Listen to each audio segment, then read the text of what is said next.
Praise the Lord, hallelujah. परमेश्वर के नाम का स्तुति हो, परमेश्वर के नाम का महिमा हो। आज का छोटा सा बाइबल अध्ययन में आप सभी को यीशु मसीह के नाम से वेलकम और स्वागत करता हूं। हम स्टेशन में हैं, रेलवे स्टेशन में हैं। अभी हम जाने वाले हैं अपना फील्ड को। कल संडे सर्विस है और हम पूरा परिवार आए हैं। रेलवे स्टेशन है। आइए, आज का ध्यान का विषय है परमेश्वर के साथ में चलने का मतलब क्या। मेरे प्रियो, परमेश्वर के साथ में चलने का मतलब क्या। हम बाइबल में से 3 व्यक्तियों का उदाहरण लेंगे। 3 व्यक्ति, उनसे हम सीखेंगे कि परमेश्वर के साथ में चलने का मतलब क्या। पहला व्यक्ति होनोक। उत्पत्ति 5 अध्याय 23 को अगर पढ़ाई करेंगे, वहां लिखता है कि होनोक को जब 65 साल हुआ वो मथुसेलह को जन्म दिया, और मथुसेलह को जब जन्म दिया तो होनोक 300 साल परमेश्वर के साथ में चला और परमेश्वर उसको उठा लिया। होनोक के बारे में इब्रानी 11 अध्याय अगर 5 से पढ़ाई करेंगे, वहां लिखता है कि होनोक परमेश्वर को प्रसन्न किया था अपना जीवन के द्वारा। मेरे प्रिय, हमारा चाल चलन, हमारा बोली वचन, हमारा स्वभाव परमेश्वर को अच्छा लगना चाहिए। होनोक एक खरा व्यक्ति था, धर्मी व्यक्ति था, परमेश्वर को भय करता था और परमेश्वर के साथ में चला 300 साल। और उसका और भी वाला बच्चे हुए, उसका परिवार था। परिवार रहते हुए वो परमेश्वर के साथ में किस प्रकार चल रहा था। मेरे प्रिय, परमेश्वर के साथ में चलने का मतलब है उसको भय करना, बुराई से अलग रहना, परमेश्वर जो इच्छा करता है उसके इच्छा के अनुसार अपना जीवन को व्यतीत करना। इसको कहा जाता है परमेश्वर के साथ में चलना। तो मेरे प्रियो, दूसरा व्यक्ति है नूह। होने के बाद नूह आया। नूह उत्पत्ति 6 अध्याय को अगर पढ़ाई करेंगे मेरे प्रियो, उत्पत्ति 6 अध्याय में परमेश्वर दृष्टि किया पृथ्वी को, तो मनुष्य का बुराई इतना बढ़ गया था, इतना पाप बढ़ गया था।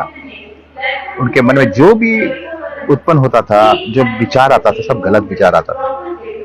परमेश्वर की बातों को देखा और पश्चाताप किया, खेदित हुआ मन में और बोला मैं मनुष्य को नाश कर दूंगा।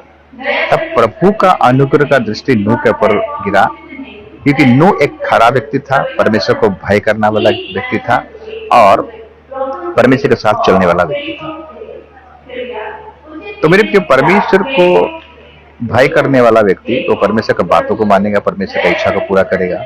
इसीलिए परमेश्वर नूह को बचाने के लिए एक जहाज बनाएंगे। जो डायग्राम, जो नमूना, जो सिस्टम जहाज का था, सब नूह को बताया और नूह उसी के अनुसार कार्य किया और उसके द्वारा उसके परिवार भी उद्धार पाएंगे, क्योंकि उसका परिवार उसको साथ दिया। तो मेरे प्रिय, अगर हम धार्मिक जीवन बिताएंगे, हम प्रभु को भय करेंगे, माता पिता होने के नाते, पेरेंट्स होने के नाते, गार्डियंस होने के नाते, तो हमको देखकर हमारा बाल बच्चे भी क्या करेंगे, उसको फॉलो करेंगे। अगर हम गलत रास्ता चुनेंगे तो हमारा बाल बच्चे भी गलत रास्ता चुनेंगे। इसलिए हमारा परिवार में हमारा उन्नति क्यों होने नहीं पता, आत्मिक उन्नति, क्योंकि हम प्रभु को भय करने वाला नहीं, हम प्रभु के साथ चलने वाला नहीं, प्रभु की उपस्थिति में बैठने वाला नहीं है। अगर हम प्रार्थना जीवन बिताएंगे, हम वचन का जीवन बिताएंगे, हम अगर संगति का जीवन बिताएंगे, उसकी उपस्थिति में जीवन बिताएंगे, तो हमारा परिवार भी उसके वही उपस्थिति में बैठेंगे और हमारा परिवार भी उद्धार पाएंगे। तो नूह के चलते उसका पूरा परिवार उद्धार पाया, क्योंकि वो परमेश्वर के साथ में चल रहा था। और तीसरा व्यक्ति है मेरे प्रियो बाइबल में से अब्राहम। उत्पत्ति 12 अध्याय में उसका बुलाहट हुआ। वो एक मूर्ति पूजक के परिवार से आया था। उसका पिताजी का नाम तेरह था, वो मूर्ति बनाता था, मेसोपोटामिया में रहते थे। वहां से प्रभु उसको बुलाया और हम देखते हैं कि 12 से लेकर 16 अध्याय तक अब्राहम ने बहुत सारा गलतियां की, बहुत सारा मिस्टेक किया। उसके बाद उत्पत्ति 17 अध्याय में अब्राहम परमेश्वर से बोलता है कि हे अब्राहम मेरी उपस्थिति में चल। हे अब्राहम मैं सर्वशक्तिमान ईश्वर हूं, मेरी उपस्थिति में चल और सिद्ध बनता जा, मेरी उपस्थिति में चल। तो परमेश्वर का इच्छा है कि हम उसके उपस्थिति में चलें, उसके साथ चलें, उसको फॉलो करें। तो अब्राहम समझ गया कि मैं जो गलतियां कर रहा था, जो मिस्टेक कर रहा था, परमेश्वर को अच्छा नहीं लगता। अब्राहम अपने जीवन में 3, 4, 5 गलती किया। तो परमेश्वर ने उसको जो प्रतिज्ञा किया था, जो वाचा बांधा था, वो वाचा पूरा नहीं हो रहा था। क्योंकि हम जब गलतियां करेंगे मेरे प्रिय, हम जब मिस्टेक करेंगे, परमेश्वर हमारे जीवन में जो योजना रखा था वो योजना सफल नहीं होता है, वो लेट होता है। इसलिए अब्राहम को लेट हुआ इसहाक को पाने के लिए। तो इसलिए मेरे प्रियो, परमेश्वर के साथ में उसके बाद अब्राहम चला, और आखिरी बार हम देखते हैं 22 अध्याय में परमेश्वर ने अब्राहम को कहा तो अपना इकलौता पुत्र को दे और मोरिया पर्वत पर बलिदान कर दे, इकलौता पुत्र को देकर। तब परमेश्वर अब्राहम परमेश्वर का बातों को माना और विश्वासी कहलाया, धार्मिकता का पिता कहलाया, विश्वास का पिता कहलाया। तो मेरे प्रियो, ये 3 व्यक्ति बाइबल में से जो मेन एग्जाम्पल था, पहला है हुनोक, दूसरा है नूह और तीसरा है अब्राहम। ये 3 व्यक्तियों से, इन 3 प्रभु के जनों से हमें एक शिक्षा मिलता है, एक टीचिंग मिलता है कि परमेश्वर के साथ में हमको कैसा चलना है। क्या आज आप परमेश्वर के साथ में चल रहे हो? क्योंकि होनोक परमेश्वर के साथ में चलते चलते उसको उठा लिया गया। अगर हम आज परमेश्वर के साथ में नहीं चलेंगे, कलीसिया, विश्वासीगण, जितने भी माता पिता, भाई बहन, छोटे जो भी बड़े जितने भी हैं, जवान युवती, मैं सभी को आज का सीक्रेट आपको बताना चाहता हूँ, बाइबल का सीक्रेट, एक ऐसा सीक्रेट बताना चाहता हूँ। अगर आप परमेश्वर के साथ में नहीं चलोगे, आप उठाए नहीं जाओगे। होनोक चल रहा था, परमेश्वर के साथ में चल रहा था, परमेश्वर उसको उठा लिया। हम देखते हैं नूह परमेश्वर का बात को माना और जहाज बनाने के द्वारा, जहाज में रहकर 8 प्राणी रहकर बच गए, मतलब इनको भी प्रभु सुरक्षा दिया, बचाया। तो अब्राहम के जीवन को देखते हैं, अब्राहम को भी परमेश्वर अपना इकलौता पुत्र को कहा, तू उस पर्वत में जाकर क्या करना, मोरिया पर्वत जाकर अपना बेटा को बलिदान करना। ये भी एक रैप्चर को दर्शाता है मेरे।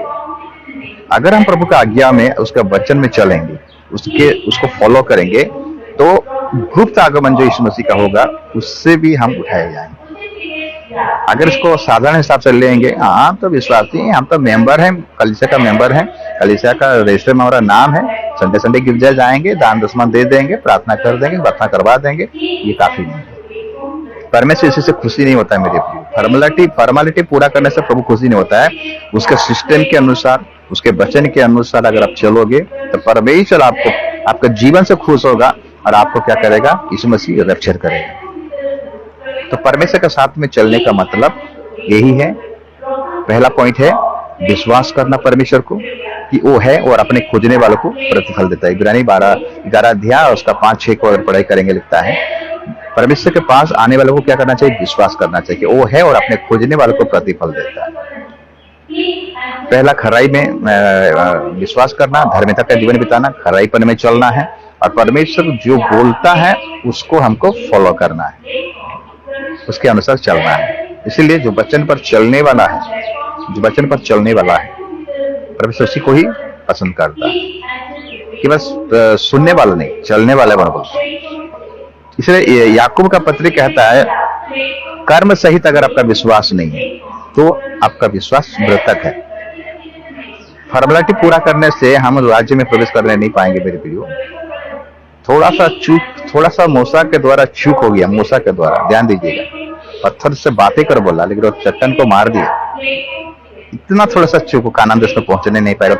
तो सोच लीजिए कि हमारा जीवन में अगर थोड़ा सा चूक हो जाएगा तो हम भी पहुंचने नहीं पाएंगे। आप ये मत सोचिए कि पर यीशु मसीह का अनुग्रह बोलकर हम बच जाएंगे, नहीं, अनुग्रह तो है, लेकिन हम अगर गलती करेंगे हम पहुंचने नहीं पाएंगे।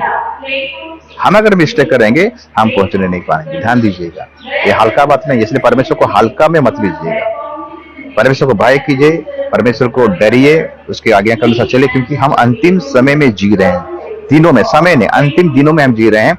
कब भी कुछ हो सकता है, क्योंकि अभी जो युद्ध का माहौल चल रहा है मेरे प्रियो, ये युद्ध और लंबा जाएगा।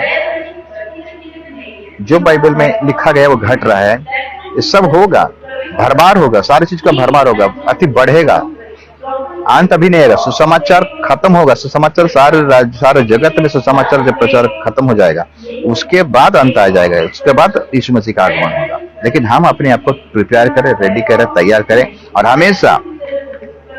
हमेशा मसीह जीवन को बिताए, ताकि हमारा जीवन के द्वारा एक व्यक्ति उद्धार पाने पाए मेरे प्रिय। हमारे चाल चलने के द्वारा एक व्यक्ति उद्धार पाने पाएगा। आज अगर कलीसिया को देखेंगे, अगर हमारा चाल चलन ठीक नहीं है मेरे प्रियो, तो हम दूसरों को उद्धार के कारण कैसे बन सकते हैं? नहीं बन सकते।